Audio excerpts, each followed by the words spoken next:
Hi, my name is Abby Lowe. I am 22 years old and I am based out of Peoria, Illinois. I got my start at theater when I was 10 at my local community theater. There I got my start, I got my roots. I eventually went on to do my high school drama club, where I was also doing my community theater, but I kind of split my time between both. In both of those places, I was performing in shows as well as becoming a choreographer and eventually a co-director for the TUIA program that I had graduated out of in my community theater. After that, I went on to pursue my Associate of Arts at Illinois Central College here in Peoria, and there I was kind of doing the same thing, performing in our main stages, becoming a light and sound technician and carpenter at times. I got the chance to learn a bunch of extra skills outside of being a performer at that school, which has been really, really incredible. And that brings me to where I am now. I am a senior at Millikan University in Decatur, Illinois. Uh, there, I just got the pleasure of playing Prospero in our main stage production of The Tempest.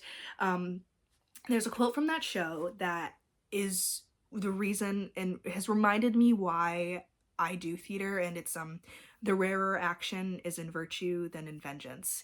And doing that show has really reminded me why I am choosing to do what I do.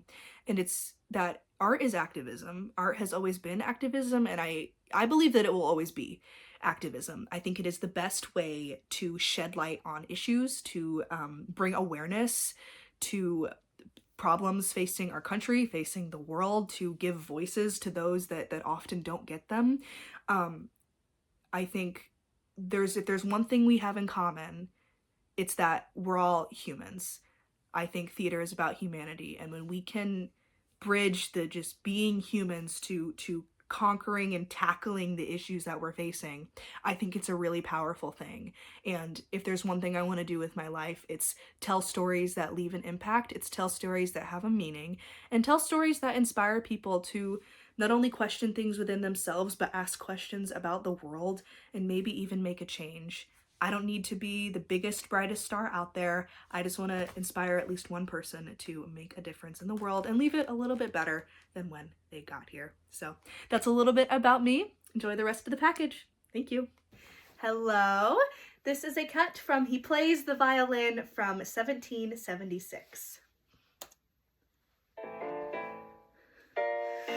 For it was high, high, high, diddle, diddle, twixt my heart, Tom and his fiddle, and ever 'twill be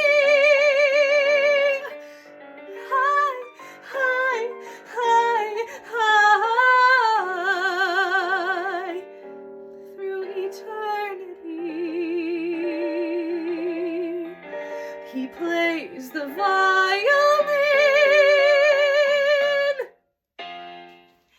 Hi, I will be performing a monologue from Much Ado About Nothing.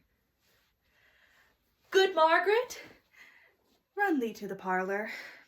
There shalt thou find my cousin Beatrice proposing with the prince and Claudio.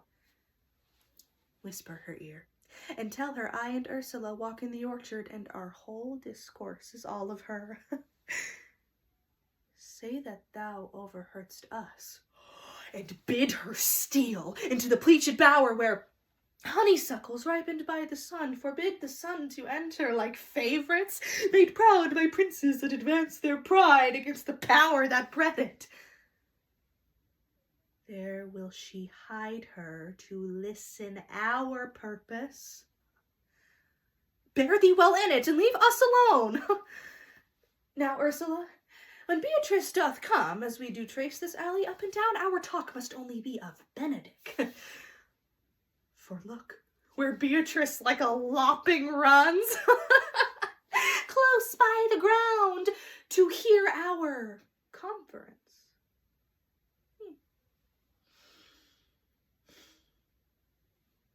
Thank you. Today I will be performing a monologue from The Tempest.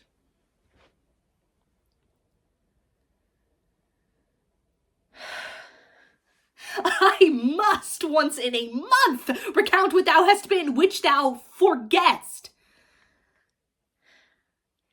This damned witch Sycorax, for mischiefs manifold and sorceries terrible to enter human hearing from Algiers, thou know'st was banished. For one thing she did, they would not take her life. Is not this true? This blue-eyed hag was hither brought with child, and here was left by the sailors.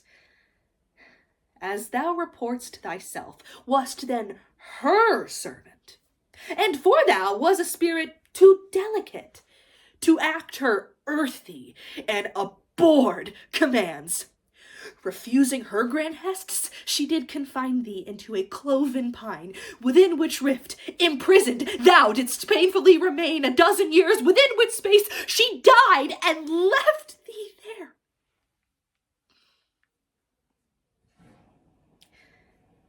Thou best know'st what torment I did find thee in.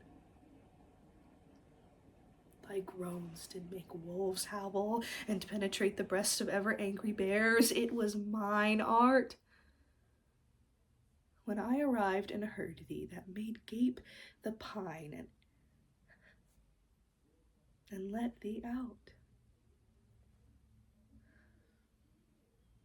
Thank you.